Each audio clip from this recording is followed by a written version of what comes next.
ओम नमः शिवाय। स्वागत है आप सभी का मेरे यूट्यूब चैनल पर। आज मैं आपको शुक्र प्रदोष व्रत की कथा सुना रहा हूँ। सबसे पहले पूजा विधि, उसके बाद में पितृ शुक्र प्रदोष व्रत की कथा। शुक्र प्रदोष व्रत त्रयोदशी तिथि के दिन रखा जाने वाला व्रत को प्रदोष व्रत कहते हैं। शुक्ल पक्ष और कृष्ण पक्ष दोनों ही पक्षों में प्रदोष व्रत रखा जाता है।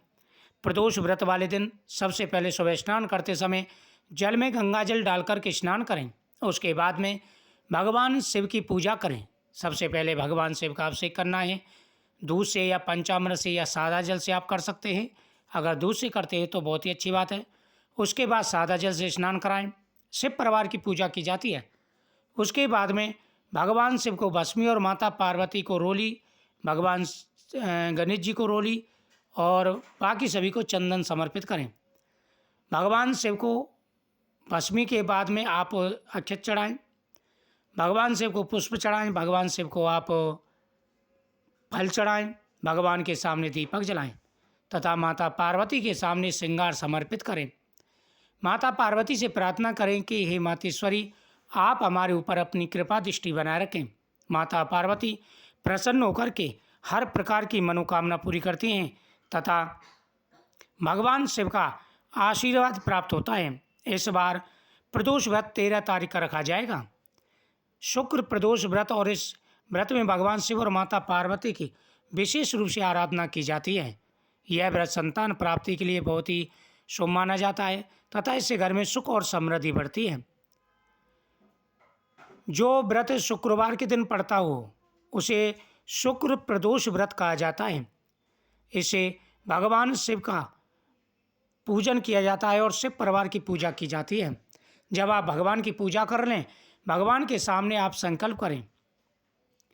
कहते हैं कि शुक्र प्रदोष व्रत वाले दिन जब तक कथा ना सुने, पूजा पूर्ण नहीं मानी जाती। सूत जी बोले, हे ऋषिवरों, अब मैं तुम्हें शुक्र प्रदोष व्रत की कथा सुनाऊंगा। इस कथा के श्रवण करने से हर प्रकार की मनोकामना पूरी होती है। प्राचीन काल की बात है, एक नगर में 3 मित्र रहते थे। तीनों में ही घनिष्ठ मित्रता थी। उसमें एक राजा का बेटा, दूसरा ब्राह्मण पुत्र, तीसरा सेठ पुत्र था। राजकुमार व ब्राह्मण पुत्र का विवाह हो चुका था। सेठ पुत्र का विवाह के बाद गौना हो नहीं हुआ था। एक दिन तीनों मित्र आपस में स्त्रियों की चर्चा कर रहे थे। ब्राह्मण पुत्र ने नारियों की प्रशंसा करते हुए कहा, नारी घर भूतों का डेरा होता है। सेठ पुत्र ने यह वचन सुनकर अपनी पत्नी लाने का तुरंत निश्चय किया। सेठ पुत्र अपने घर गया और अपने माता पिता को अपना निश्चय बताया। उन्होंने बेटे से कहा कि शुक्र देवता डूबे हुए हैं। इन दिनों बहू बेटियों को उनके घर से विदा करा कर लाना शुभ नहीं माना जाता। यानी जब तीनों मित्र बतरा लिए तो राजकुमार और ब्राह्मण पुत्र का तो विवाह हो चुका था, लेकिन जो सेठ का पुत्र था उसके अभी गौना बाकी था। लेकिन उन्होंने जैसे ही नारियों की प्रशंसा की, वह अपने माता पिता के पास गया और कहा, हे पिताजी, मैं अपनी पत्नी को लेवाने जा रहा हूँ। उन्होंने कहा, बेटा, अभी शुक्र देवता डूबे हुए हैं और ऐसे समय में पत्नी को नहीं लाया जाता, यह शुभ नहीं माना जाता। इससे शुक्र देवता रुष्ट हो जाते हैं। इन दिनों बहु बेटियों को उनके घर से विदा करा कर लाना शुभ नहीं माना जाता। ऐसे शुक्रोदय के बाद ही तुम अपनी पत्नी को विदा कर लाना। सेठ पुत्र अपनी जिद से टस से मस नहीं हुआ और अपनी ससुराल जा पहुंचा। यानी उसे उसके माता पिता ने खूब समझाया, लेकिन वह अपनी जिद पर अड़ा रहा।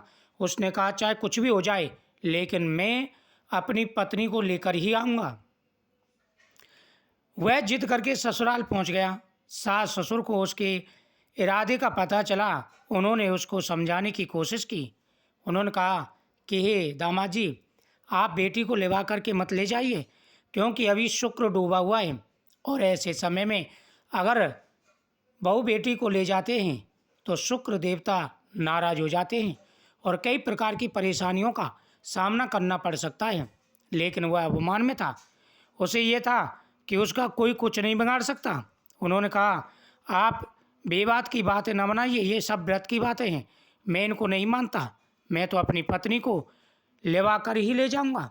आप चाहे कितने भी बहाने बना लीजिए, मैं जानता हूँ ये सब आप लोग न ले जाने के लिए बहाने बना रहे हैं।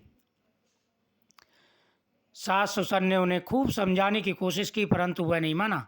अतः उन्हें विवश होकर अपनी कन्या को विदा करना पड़ा।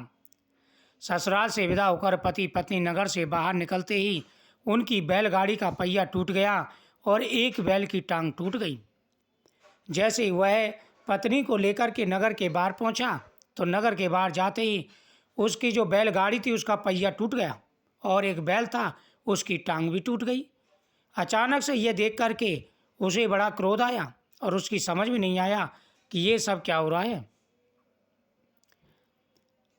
पत्नी को भी काफ़ी चोट आई। सेठ पुत्र ने आगे चलने का प्रयत्न जारी रखा, तभी डाकुओं से भेंट हो गई और वे धन्य धान्य लूट कर ले गए।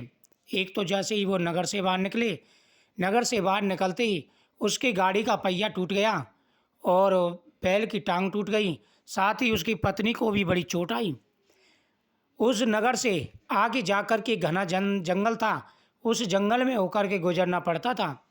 जैसे वो जंगल के बीचों बीच पहुँचे, वहाँ पर डाकुओं ने हमला बोल दिया और डाकुओं ने उनका सारा धन, जो भी उनके पास धन था, सारा धन छीन लिया।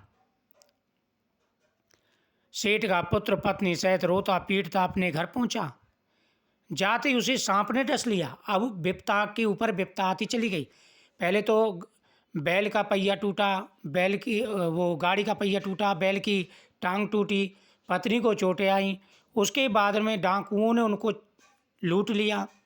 उसके बाद रोता पीटता वह अपने घर पहुंचा और वहां जाकर के जैसे वो आराम कर रहा था, उसी समय एक काला सांप आया और सांप ने उसे डस लिया। अब तो चारों तरफ हाहाकार मचने लगा। उसके पिता ने वैद्य को बुलाया। उन्होंने देखने के बाद घोषणा की कि आपका पुत्र 3 दिन में मर जाएगा। अब उन्होंने जैसे ही वैद्य को बुलाया, वैद्य ने जांच पड़ताल की और जांच पड़ताल करने के बाद वैद्य ने कहा कि देखो, आपका जो पुत्र है ये 3 दिन के अंदर मर जाएगा, 3 दिन से ज़्यादा जीवित नहीं रहेगा।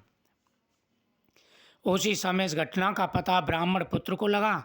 उसने सेठ से कहा कि आप अपने लड़के को पत्नी सहित बहू के साथ उसके मायके भेज दो। यानी आप अपने बेटे को और बहू के मायके भेज दो, क्योंकि यह डूबते हुए शुक्र में उसको विदा करा के लाया। इससे शुक्र देवता नाराज हो गए और यह सभी उन्हीं का प्रकोप है जो आपके पुत्र को सहना पड़ रहा है। आप इसमें बिल्कुल भी विलम्ब ना करें। यह सारी बाधाएं इस कारण से आई हैं कि आपका पुत्र शुक्रस्त में, यानी डूबे हुए शुक्र में, अपनी पत्नी को विदा कर लाया है। यदि यह वहाँ पहुँच जाएगा तो बच जाएगा। सेठ को ब्राह्मण पुत्र की बात जच गई और अपनी पुत्र वधू और पुत्र को वापस लौटा दिया। कहा कि हे पुत्र, तुम्हें हमने कितने समझाया था, लेकिन तुम्हारी समझ में नहीं आया। अब जाओ, वापस लेकर के जाओ। अपनी पुत्र वधू पुत्र को वापस लौटा दिया। वहाँ पहुँचते ही सेठ पुत्र की हालत ठीक होने लगी। तत्पश्चात उन्होंने शेष जीवन बड़े ही सुखपूर्वक बिताया और मृत्यु के बाद स्वर्गलोक की प्राप्ति हुई। तो शुक्र प्रदोष व्रत वाले दिन भूल के भी आपको ये गलती नहीं करनी है। कथा सुनने के बाद में भगवान की आरती करें, भगवान को नैवेद्य समर्पित करें और सभी में प्रसाद बांटें।